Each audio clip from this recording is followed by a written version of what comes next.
What's up, y'all? I'm Mike D from Ugat Clothing from Blasty Black Podcast. Make sure to check the motherfucking 34 question podcast with Jan. Forget about it. Let's go. One.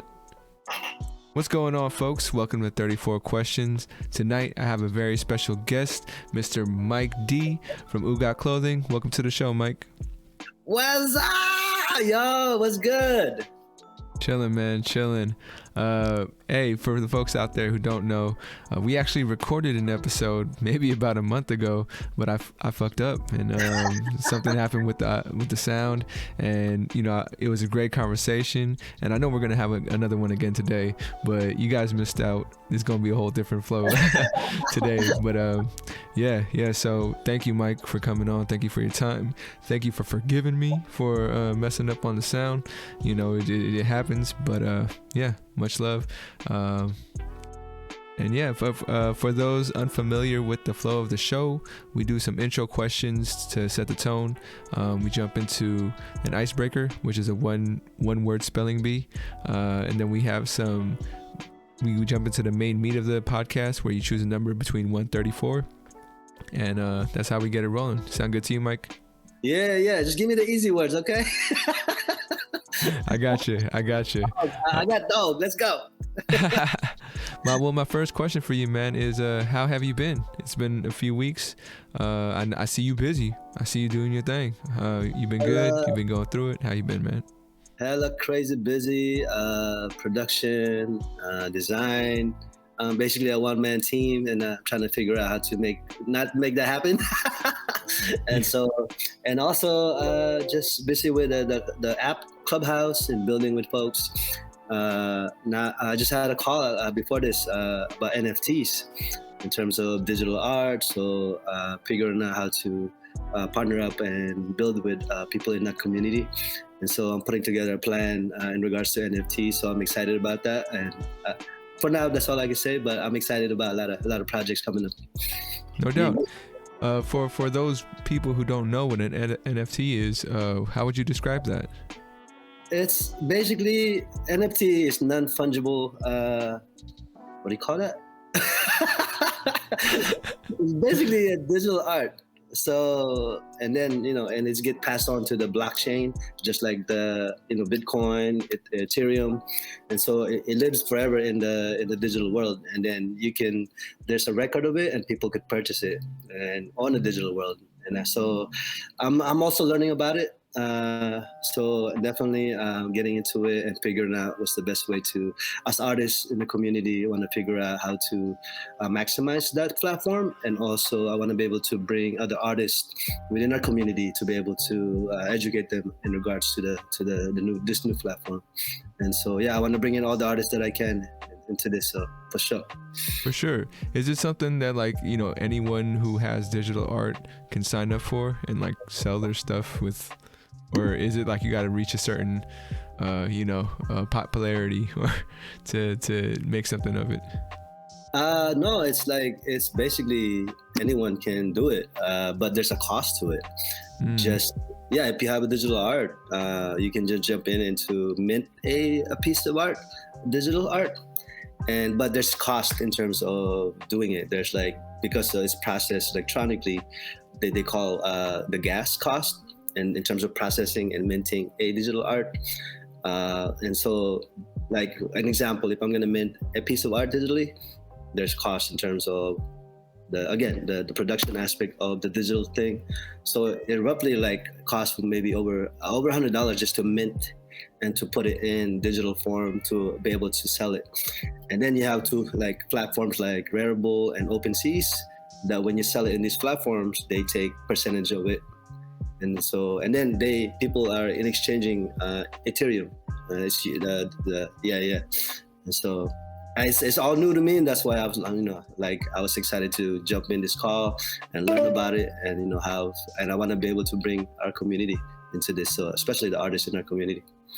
No doubt, no doubt. Sounds like a new way for artists to support themselves, right? Like we all know, a lot of artists are starving artists. So it's always good when it's that's real. Struggle's real, man. I know you know firsthand, man. So, my second question for you, Mike, is what do you want your descendants to know about you? You know, you reaching 5 generations down the road. They want to know a little more about their great grandfather, great uncle. What do you want them to know about you? That's a great question. One is that I contributed in building that tree, that and the shade that they're enjoying. You know what I mean?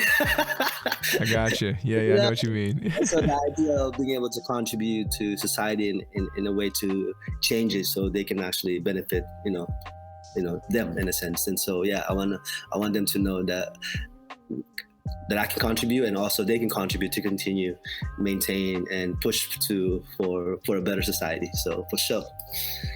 All right. My third question for you is, how would you like to be honored? You know, if I was going to tell myself today I'm going to honor Mike D in some way, some kind of act, what would that be like? Or what would that look like? Oh, I don't know. I don't think about that. Is that the thing you're thinking about, bro? Yo, because you know, like when someone's gone and we don't know how to like properly like, you know, remember them, it's because we never talked about it. Right. And yeah, I mean, you don't have to, if you don't want to answer it right now, it's all good. That it is a different, you gotta be comfortable with it, and if you're not, that's fine. I'll figure out an answer right now. Okay. But I think it's just, again, back to the point of building that tree, and just honor me as person that they try to live their best and contributed trying to figure out how to contribute within our society. And so I mean, honor, and like, you know, there's no specific act or other than just remembering, you know. For sure. And then my last question for you is, how will you? Oh no, the intro questions. The intro questions. Is what? We just started. Let's go. Oh, we just getting started, man. But how well do you know yourself?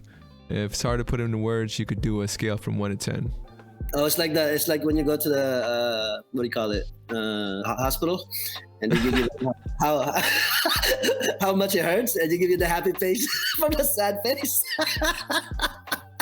It is kind of like that, because you're self-assessing yourself. Yeah, the range. Knowing myself for sure. I think we know ourselves at this point, right? So it can be 100%, but at the same time, tomorrow there's a new. So it's a continuous growth in essence, and so I guess you can say 100%, and so you have to just say from 50 to 60 to 70 to 80, and just know that you will continue to grow and learn every day, and you know that's part of your growth and understanding yourself in a sense, because learning every day we learn about ourselves sometimes, you know what I mean? It's like, oh shit, I didn't know about that myself. But it's a process. It's a process, definitely. Yeah, I mean, you know, like you said, it changes, it fluctuates during life stages. I think you've heard me say before, you know, at my highest of highs, I feel like I know myself. The lowest of lows, I feel like I don't know who the hell I am. So yeah, man, it's an up and down. I like how you answered that. All right, we made it to the icebreaker, which is the spelling bee portion. Would you like to participate? D-O-G. Go ahead. Let's go. Your word is epilepsy. Excuse me? Okay, I give up. I'll pass. All right. That I don't know. For sure. All right, then. You pass. Well, we'll move on to the main portion of the interview. You get to choose a number between 1 and 34. Let's see if you hit some of the same ones you got before. I mean, I honestly don't remember. We don't have the video, but let's just roll with it. Shoot me a number. Number 8, infinity. Let's go. To fill in the blank, but I'm too young to blank. I'm too young to give up. I'm too young to let it go. I have more time, and I want to maximize my time to be able to make a difference in the world. For sure. What would you say is the thing that you're too young to give up on? Is it just in general, or any specific venture that you're trying out? Just in general, again, back to the point, it's going to be like the main theme, right? It's again back to the point of contributing to make changes in our society, in our community, and it's a continuing process. It's a continuous fight, and so it's a must that I continue to make that commitment to make those changes, in whatever form and whatever capacity that I have. So, and I'm too young to not to give up on that. You know what I mean? Till the wheel falls off, man. Yeah. What inspired you to get into this mindset, and into this of contributing and giving back, and pushing for the advancement of people? Like, what inspired you to get into that? I think one is it's really about learning about society and looking at society in a different lens. That it's not about you. It's not about like an individualist idea of yourself, and so we have to go beyond the individual and see the collective. As Filipinos, I grew up in the Philippines in poverty, along the Riles in the shantytown, and so I know what poverty is, and the fact that poverty continues to exist, and it's a must, because I've experienced it. It's a must for me to know that to contribute in a way to change that, so no one else can go through it. Like as Filipino Americans, we migrate, we escape the condition, right? And so, but as soon as we escape the condition, we have this road forks. So either we continue to just focus on ourselves, or do we focus on ourselves to be better, to have better capacity, and find a way to contribute in changing the very condition that, that impacts us, and the very thing that we escaped. And so I want to be able to empower people, like to be able to look back and say, there's a reason why we escaped, you know what I mean? Because shit is fucked up. And so I want to be able to not just on an individual basis, but as a community, to say we can have the power and we can contribute to make those changes. And so, yeah. For sure, man. Shoot me another number. Number 3. What knowledge would you like to drop?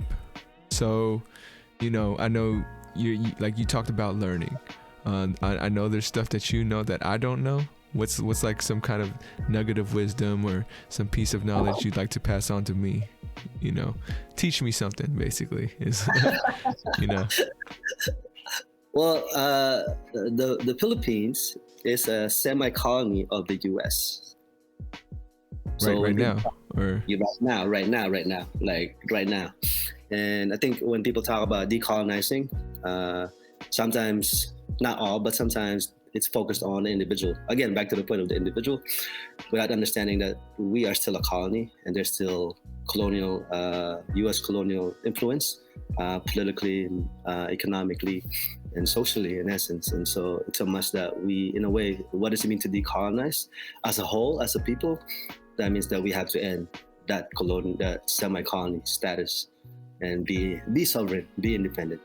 So yeah, because on paper, Philippines is independent, but in actuality, it's not.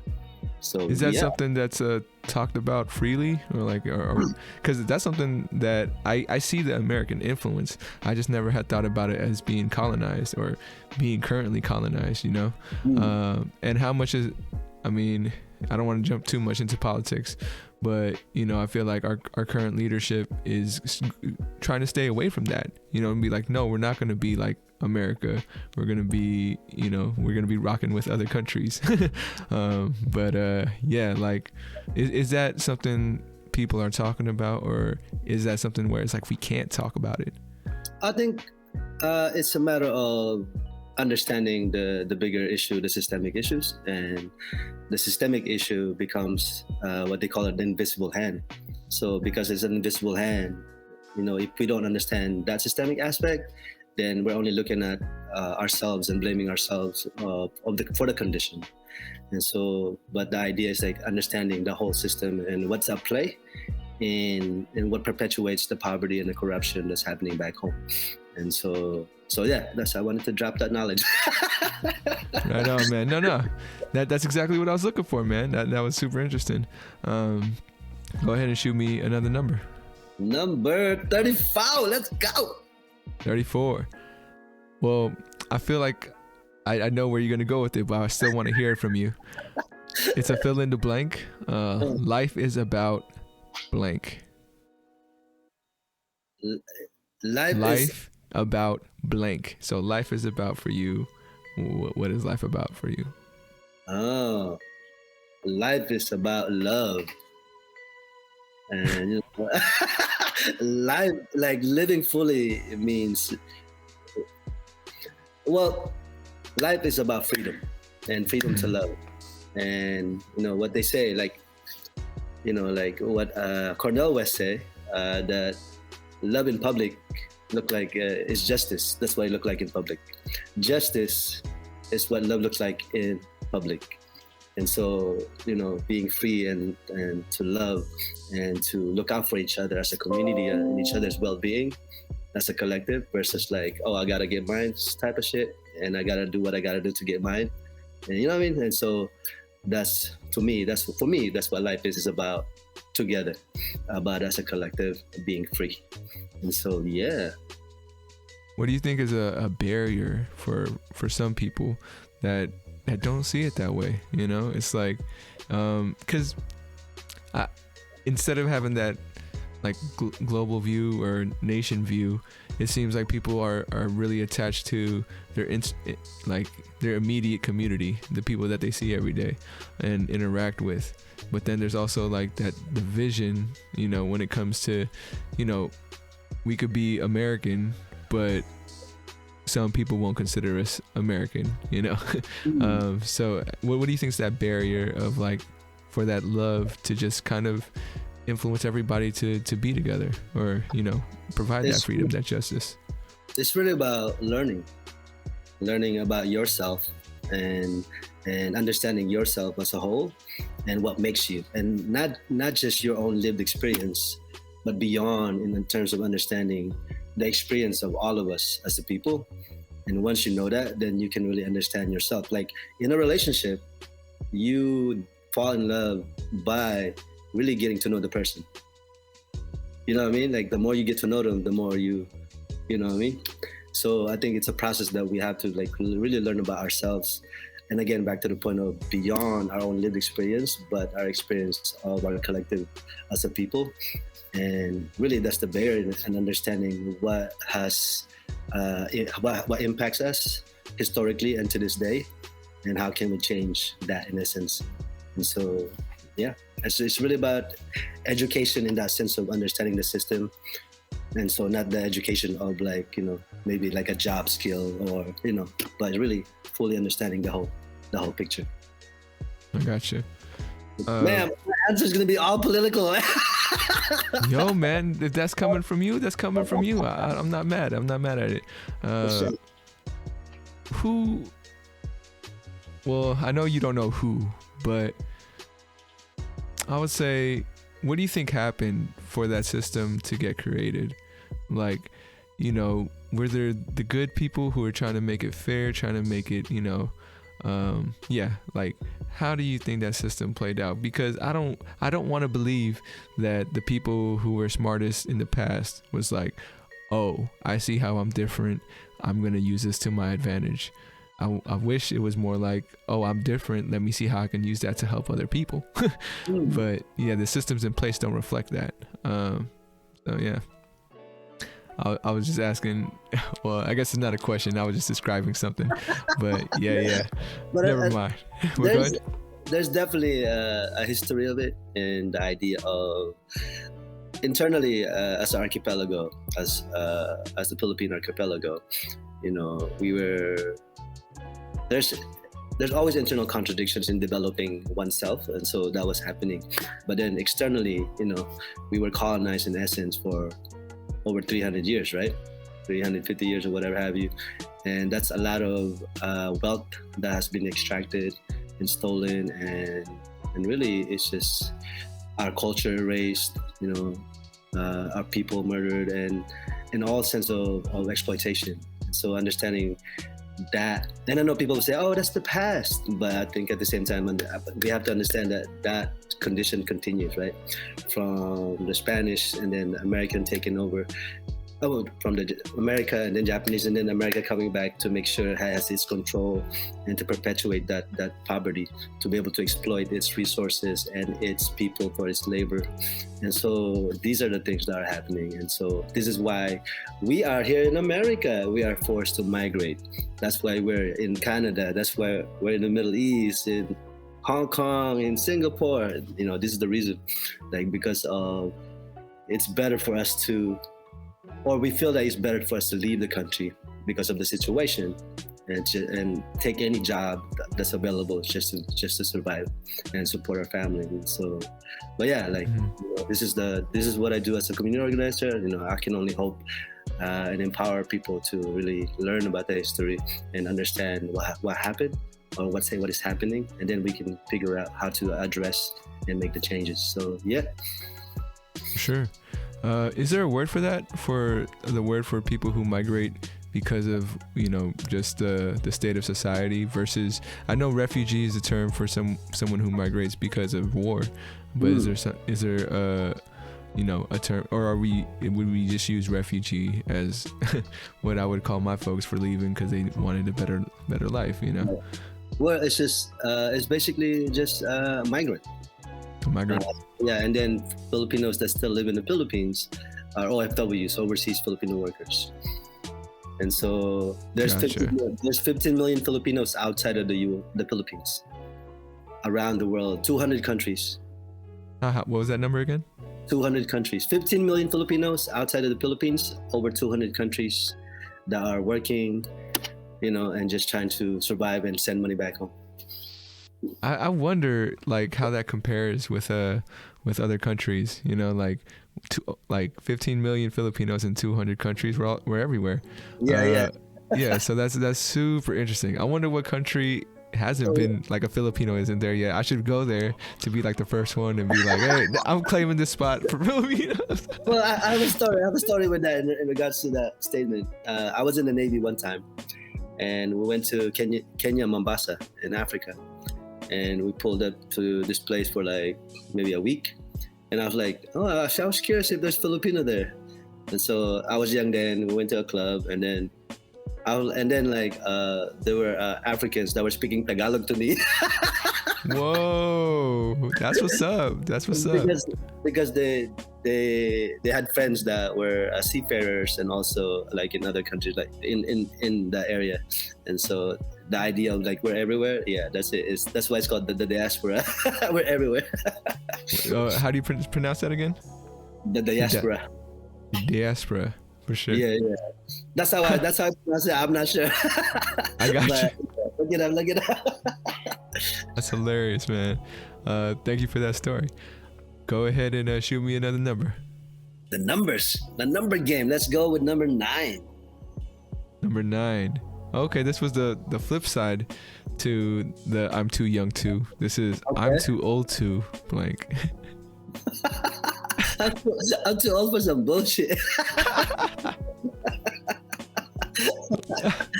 Elaborate. What's bullshit to you? No, I think I'm definitely too old, and we've grown and developed and understand. We have our own experience, and we're able to actually read situations and conditions and people, and know that it's not necessarily gonna serve the interest or the interest that we want, right?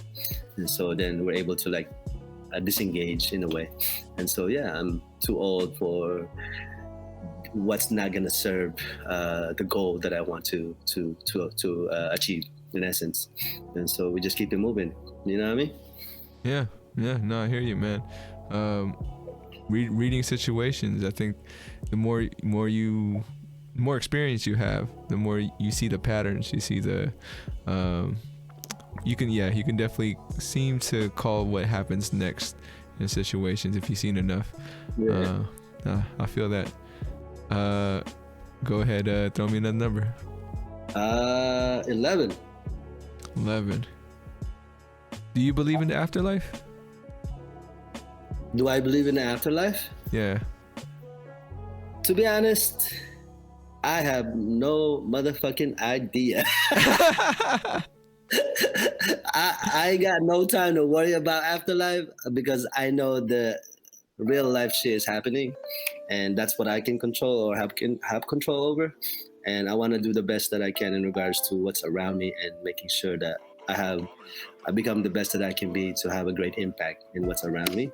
And so whatever happens, that's a lot of time to think about. You know what I mean? That takes out some time in terms of actually trying to better ourselves and trying to think of what could happen. But I don't know. Let's see. I guess we'll find out when we get there. Yeah, man. Yeah.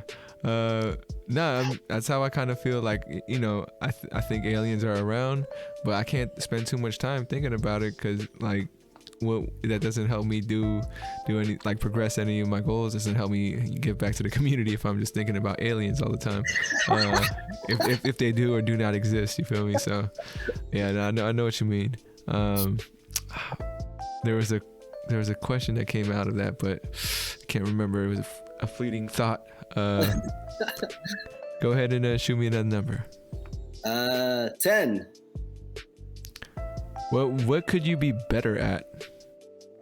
What I could be better at? Yeah, like. Oh my God.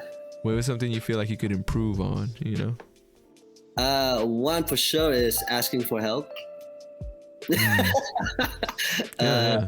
Definitely, I struggle with asking for help. And especially it's funny, like, in terms of the people that we have a relationship with, the closest to us, we have a harder time asking them, and it's kind of easier for us to ask help for somebody that we might not know. Well, for me anyway, speaking for myself. And so, but yeah, I think that's something I definitely need to work on, in the sense of having that trust in a sense to be able to ask for help. You know what I mean? And so, for sure. So it's you would say it's like not having that trust to ask for help. That's what keeps you from asking, or? In some ways, but also, like, because we're taught that, in a sense, that we could do it all ourselves, right? Like, I got this. In the sense of, like, you owing people, like, oh well, I'm gonna owe them. in some sense, like, I gotta pay it back in some ways. But I think in regards to these dynamics, like, we have to actually communicate those set expectations. And for me, I'm down to help anyone without any exchange of any. It's not a transactional in a sense. But and I think I want to be able to actually be open in regards to asking for help. And if there is if there's expectations for me to return that help, to again just be able to communicate and within those dynamic and relationship with people. For sure. Go ahead and throw me another number, man. 15. What cliche high school person were you? You know how there was jocks, there was geeks, there was, the skaters, they were the band. Like, which high school clique were you in? If you don't mind me asking. I was all of it. You was all of it? I played football. Oh, snap. Yeah. I was 99 pounds in the varsity. I was a running back and halfback, and then on defense, because you play both sides. When you're in high school, I played cornerback. And I have a story. One time, I think one of our folks were not qualified to play the next game because of his grades, and we were practicing, and they asked me to, like, oh, we need someone for our second team as a nose guard. or not nose guard. What's the opposite? Oh, dude. If not, so you're on the defensive line. Yeah. Defensive tackle or? But the middle, Yeah, that's the defensive tackle. Yeah. So then I would line up in the gap, and as soon as the ball moves, and like the moment it just twitched a little bit, I would shoot the gap. And for whatever reason, I would always have my hand on the quarterback. Wow. Okay. So this was in practice, and they were like, "Oh, let's try it out in the game." So we tried a couple game, and then So you had like a quick reaction that like I think I was small, like I was quick, I had that. But I had a couple of sacks, and so it was fun. It was snowing at the time, and so and it's funny, like if you look at like at the game, like when people are like on the line, it seems like there's an empty space in the middle because I'm there. Everyone's like so everyone's 300 pounds, and I'm like over there 99 pounds in my high school. But did you play all 4 years? Or? No, it was just like for a couple years, junior and senior, and then I was also a nerd because I was a newly migrant. I was just learning about things, and so, but I was a lot of things. I just kind of try to make it out of high school just to survive. And figure, what goes from there. You know what I mean? Yeah. Do you have like a play in your mind that you can just remember, like a movie that playing football where it was just so epic or so beastie that you could remember it, like a play that you did? Could have been like a sack, could have been an important one or a highlight. That's what I mean by it. Or nah? That was it. Like it was a sack in the game. Sacks? Like shooting the gap. Real quick. Boom. Like, what the hell? He's on me already type of shit. And so, like definitely that's something memorable in a sense. And I always share that.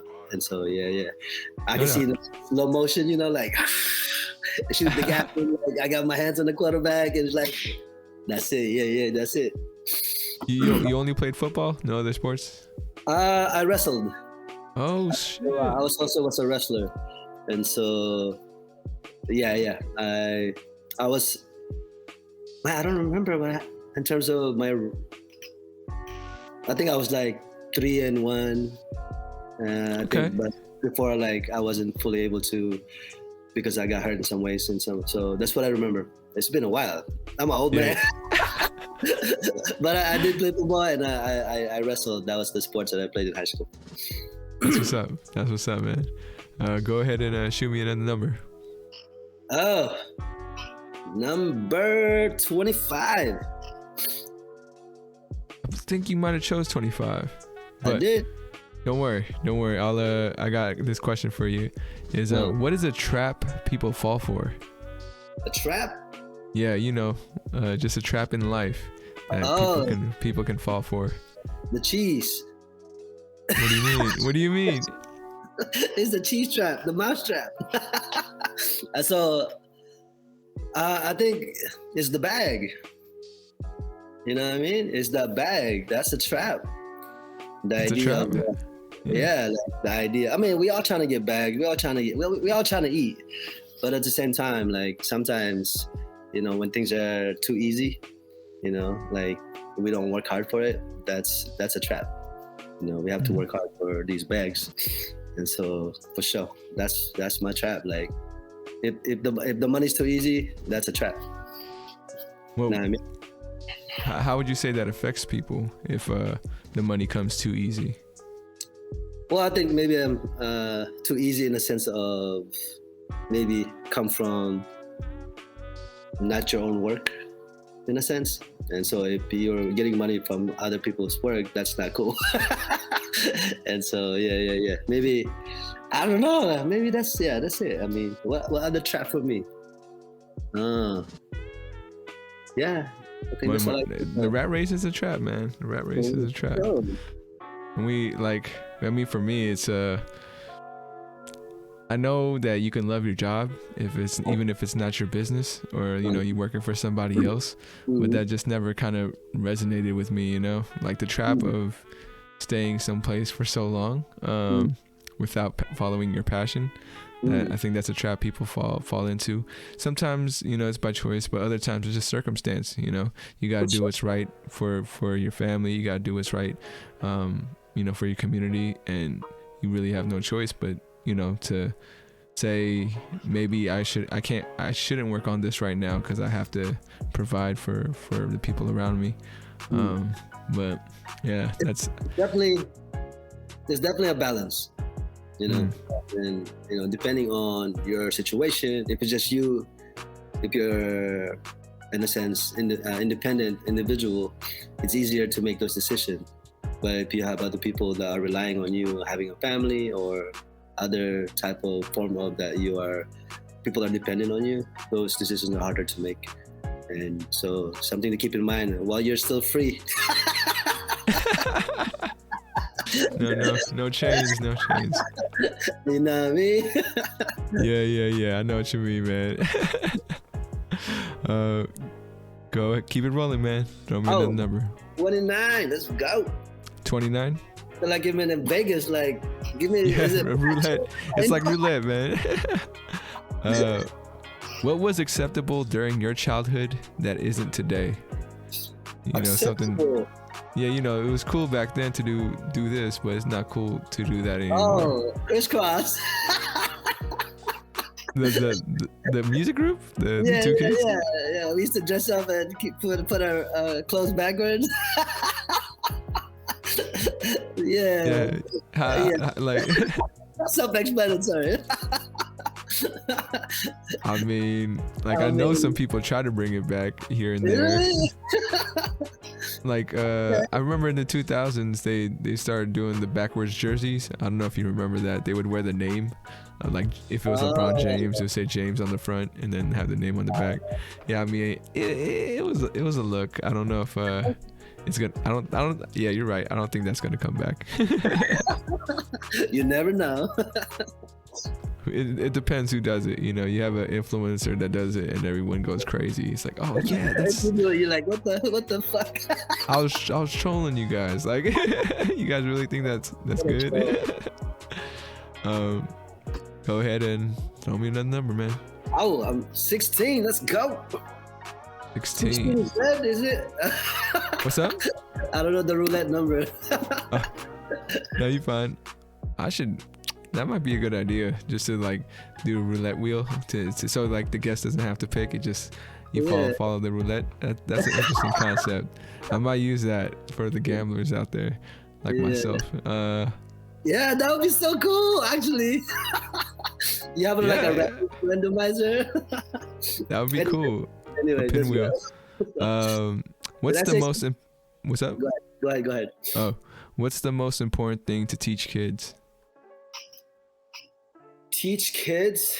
Well, I think one is there's so many things to teach because life throws them a lot of things, and it's so much that, you know, as a parent we have to prepare them in dealing with the world. But I think for me is that, you know, it's this hard question because there's so many things to say. It's not just one thing, you know what I mean? Can I give you some ages? Because I feel like that would kind of help. There's a lot of things we should teach kids. Okay. Right. That helps. Context. First age at 15. What's the first? Like, what would you teach a kid? No. Yeah. 15. I think definitely responsibilities and empowering them in a sense that they can contribute to the family, and always valuing them as a human being, period. You know what I mean? And valuing them, and no matter what they do. And so, I mean, that's just more than one. But it's just, there's a lot in terms of being able to like teach in a sense. You know, the world is crazy, man. So yeah, no doubt. What about a 5-year-old? A 5-year-old, man, I have 3 kids, by the way. I mean, you win it. You got experience. they're 19. My eldest just turned 19, and then 14, and then 10. And so yeah, I got 3 of them. 5 years old. Man, so many things. I think just at 5, it's very simple. Like the idea of like not getting hurt. Yeah. At 5-year-old, when they're exploring everything, like from that point of age, like from 3 to 4 to 5, they're exploring, and it's just being safe in a sense, and self-awareness, I guess. Yeah. For sure. And then a 25-year-old. A 25-year-old? Yeah. Oh man, what did I want to know when I was 25? Or what would you teach your 25-year-old self? If you could teach. I think take your time and figure out what you want, and figure out for yourself, and you know what I mean, and then just don't put too much pressure on yourself. Things will come, and just work hard and learn about the world, and just grow and continue to grow and be a better person in a sense. And so and I think not to be too hard to put to yourself in that sense. Would you say it was harder back then or harder now to not feel like you need a rush? I think it's all the same. The essence is the same, but the form is different. The form is different, but the essence is the same, because we still have to go through life and learn about life in a sense. But I think the influence that you have now might be social media, but we had an influence back then in our time, which is TV, radio, all those things. So it's the same in essence, but different forms. And so definitely. I got you. Keep it rolling. What's your next number? Let's see. 13? Did I say 13? 13. No, I mean, I don't think so. Okay, lucky one. Right, let's go. What were the biggest influences in your life? Biggest influence in my life? Whew. Biggest, actually, how I became is the organization that I became a part of that really changed my view of the world and understanding, again, systemic issues, and what led me to the work that I do with the brand and also with community. It's really Anak Bayan Silicon Valley. So Anak Bayan chapter in San Jose is the Anak Bayan Silicon Valley. And so that had a huge impact in my transformation. And so I think I was already like at 34 when I joined, and the cutoff was 35. Really? So oh man. Yeah, I only had 1 year to learn, but I think it really challenged me. It challenged my backward ideas and understanding of the world, and it gave me the lens to really see the truth in what's happening. And so it gave me a critical lens. And I'm forever thankful in that experience. And that was the beginning of all things with me. So shout out to the Anak Bayan chapters across the US. There's over 30 of them. Make sure you all check out Anak Bayan USA. There's Anak Bayan SF, Anak Bayan DC. You know what I mean? So yeah, they're everywhere. So holla. The Anak Bayan, it's a program where they teach you more about Filipino culture, or? Well, it's a youth and students organization, an activist organization. But in the process of being part of the organization, you learn about the systemic issue and why things are the way they are. You learn about your struggle as a youth and students, and how does the connect with the systemic issues. And it's really been a big eye opener for me in terms of my experience. Again, I was already 34, and from within a year or two that I got involved in community, that was like a wealth of knowledge that I was able to learn. that was beyond that I can learn. Like within a short amount of time, that was within like in comparison to my 34 years of life, I didn't learn shit. But within that 1 year with Anakbayan and then being involved in the community, like within like 3 to 4 years, I have learned so much over my 34 years of life, which is crazy. And so that's dope. I mean, you already know I'm already in that boat too of trying to get closer to my roots. Hey, I just want to say thank you too.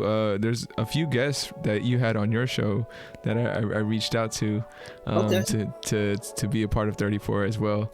So I mean, thank you for the network, man. Like, you know, I know whoever you bring on would probably be super interesting for my show too. So that's how we do. Yeah, we'll definitely shout you out when their time comes on. But yeah, much love, Mike. Just a heads up, we have about 10-15 minutes left in the podcast. Just want to thank you again for your time. Your thorough answers. Always love to hear your stories. So appreciate it, man. All love, brother. All love. Give me another number.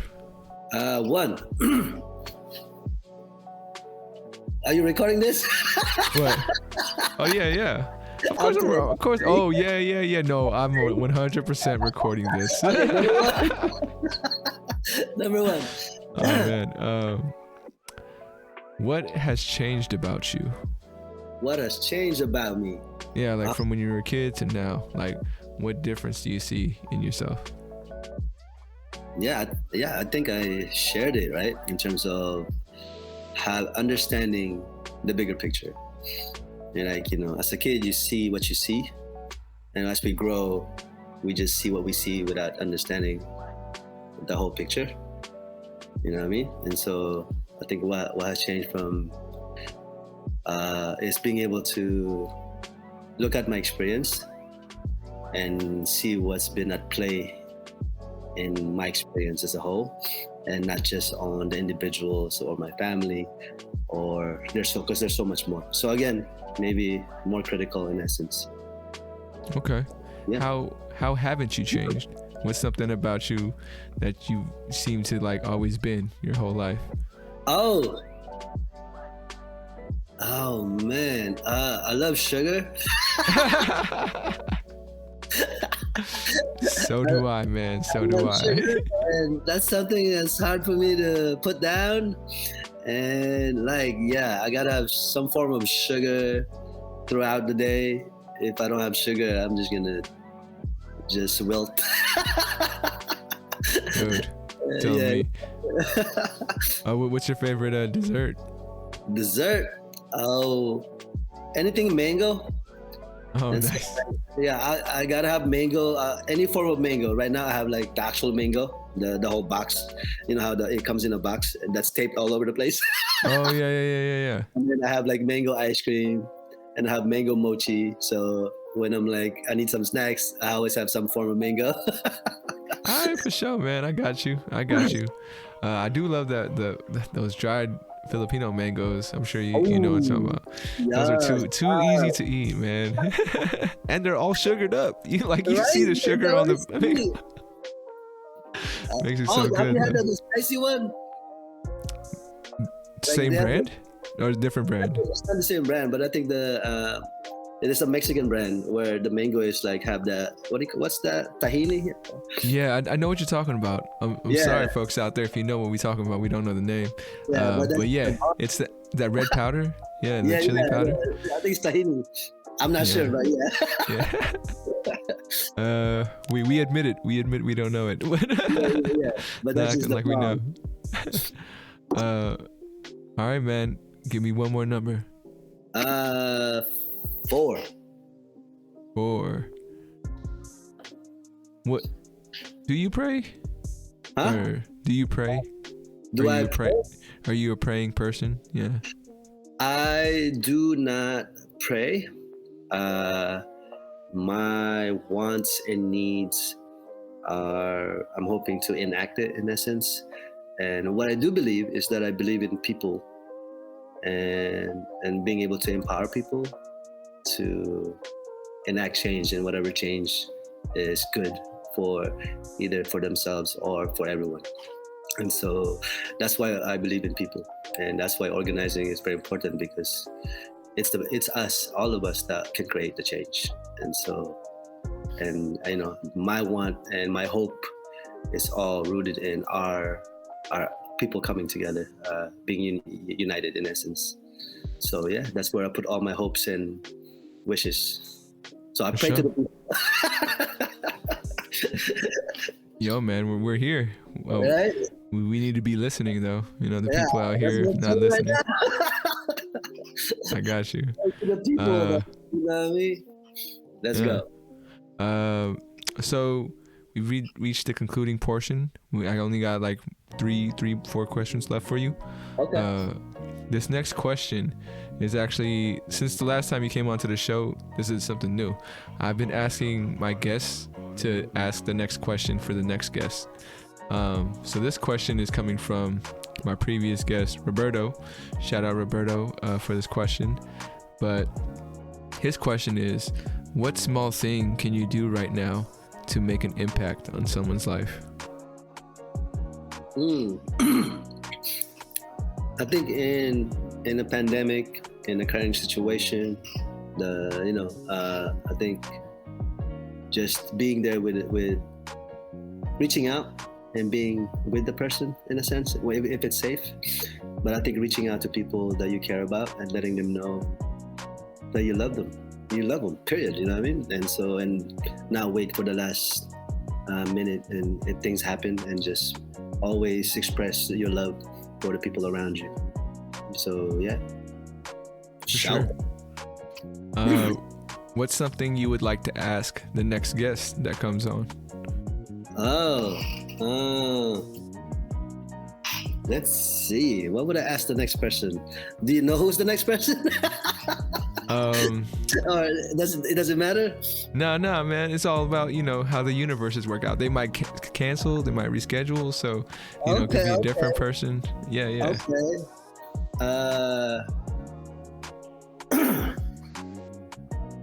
These are tough questions, but they're good questions. I love them. Appreciate it, man. Appreciate it. Take your time. Yeah. Let's see. What would I ask the next person? You asked some good questions on your podcast, man. So, I'm a little lost right now. I'm under pressure. It's different now. And it's the end of the day, man. I'm sure you're tired from a long day. So.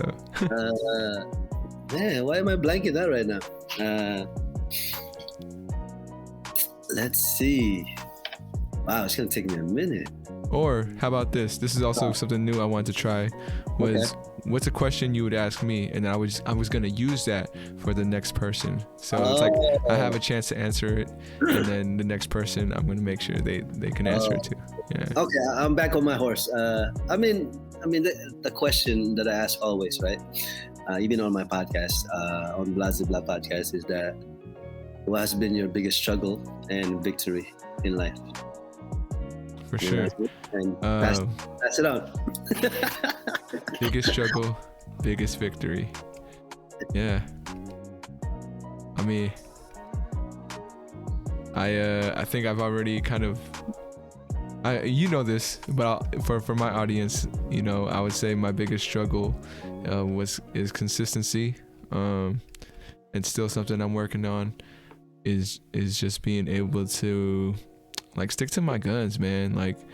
I've always been a free-flowing kind of person throughout my life, but now that I'm getting older, I feel like the hard lines are starting to develop, and I'm starting to really know what I want to spend my time on versus what I don't want to.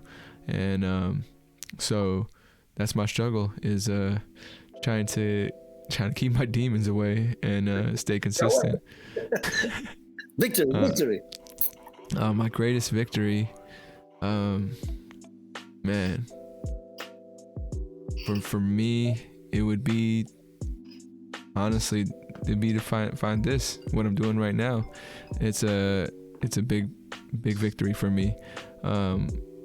It took me a long time, but I've never really felt like this hole in doing something in a long time. And my previous stuff, I got too wrapped up in my ego, looking back on it, where it wasn't it wasn't as pure as it could be, because I had taken it to boost myself, and that wasn't good. But yeah, my biggest victory would be finding this path, and hopefully it leads to more victories and bigger victories. And yeah, thank you for that question, Mike. Actually, when you were talking, then all the questions in my head just start popping up. You know what it is? Because I'm listening.